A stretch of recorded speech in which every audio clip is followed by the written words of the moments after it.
राधे राधे दोस्तों, आपका हमारे चैनल में स्वागत है। जैसा कि आप देख सकते हैं, रात में मैंने डिनर के लिए मैं सोच रही थी कि क्या बनाया जाए, क्योंकि मेरा तो फास्ट था पर बच्चे और हस्बैंड के लिए खाना बनाना था। तो मैं यही सोच रही थी कि चलो क्या बनाया जाए। तो मेरे हस्बैंड बोला कि बहुत दिनों से मैंने दाल पिट्ठा नहीं खाया है, क्योंकि कितनी जगह इसे दाल ढोकली भी बोलते हैं और कितनी जगह दाल पिट्ठा भी बोलते हैं। तो मैं फिर उसी को बनाने लग गई कि चलो वो सिंपल भी है, थोड़ा सा बना देते हैं और रात के खाने के लिए ठीक भी रहता है हल्का। उसके बाद अगली सुबह फिर वैसे ही शुरुआत हुई भीड़ भड़क जल्दीबाजी के साथ, क्योंकि सुबह उठते के साथ मैंने नहा धो के तो मैं तैयार हो गई थी। मैं सारे काम कर लिए थे क्योंकि मेरे हस्बैंड की ड्यूटी भी आज मॉर्निंग में ही थी और मेरे बच्चों को स्कूल का था। तो मैंने उन लोगों को पहले नहा धोकर ब्रेकफास्ट वगैरह तैयार करके उन लोगों को स्कूल और एक को ऑफिस भेज दिया था। उसके बाद मैंने सोचा कि बाकी के काम बाद में निपटा लिए जाए। तो उसके बाद फिर मैं घर की साफ़ सफाई करने में लग गई, जिससे मैंने शुरुआत पहले बिस्तर साफ से की, क्योंकि बिस्तर पूरा फैला रहता तो घर अच्छा नहीं लगता।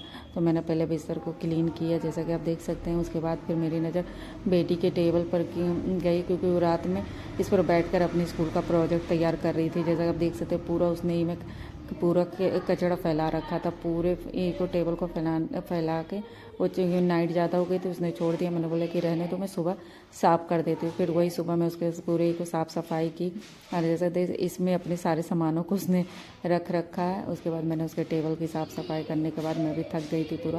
मैंने बोला कि चलो अब पूरा ही डस्टिंग का कर लिया जाए। डस्टिंग करने के बाद मैं भी एक छोटा सा ब्रेक लूँगी। उसके बाद पहले आप देख सकते हैं कि पूरा इतना सारा इसके डेस्क से पूरा कचरा निकला था। तो मैंने ये सारे चीज़ों को फिर डस्ट करने के लिए मैं उधर झाड़ू लाने चली गई थी। फिर मैं उधर से झाड़ू ला के इन सब चीज़ों को डस्ट किया।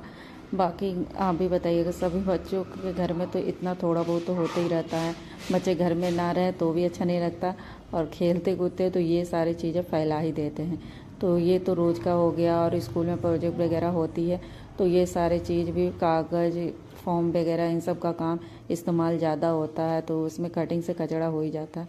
उसके बाद मैंने अपने लिए एक छोटा सा ब्रेक लिया और मैंने अपनी चाय इंजॉय की। और इधर मेरे एक होठों के नीचे ना दाना हो गया था, पता नहीं कैसे हो गया था गर्मियों की वजह से। इधर मैं आई मशीन में कपड़े डालने के लिए, इधर मैं साफ़ कर रही थी तो सारा कॉलिन मेरे हाथों से पूरा फैल गया था। ये करने के बाद उसके बाद मैंने कपड़े धो धा कर डाल दिए धूप में।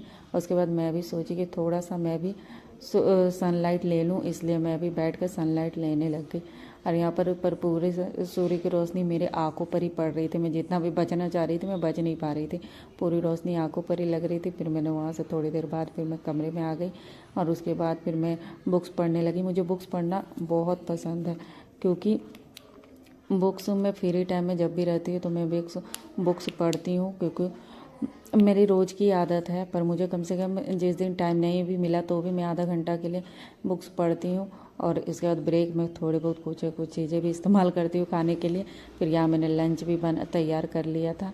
और लंच तैयार करने के बाद इधर मैं तैयार भी हो गई थी कि मुझे अपनी बेटी को स्कूल से लाने जाना था, क्योंकि आज मेरे हस्बैंड ड्यूटी पर गए थे तो आज मुझे ही लाने जाना था। इधर मेरी बेटी स्कूल से आकर फिर अपना टीवी देखने के लिए तैयारी कर रही थी, क्योंकि उसे आते के साथ उसे टीवी ओपन चाहिए, क्योंकि पूरा दिन भर उसे स्कूल में ही रहता तो उसके बाद वो टीवी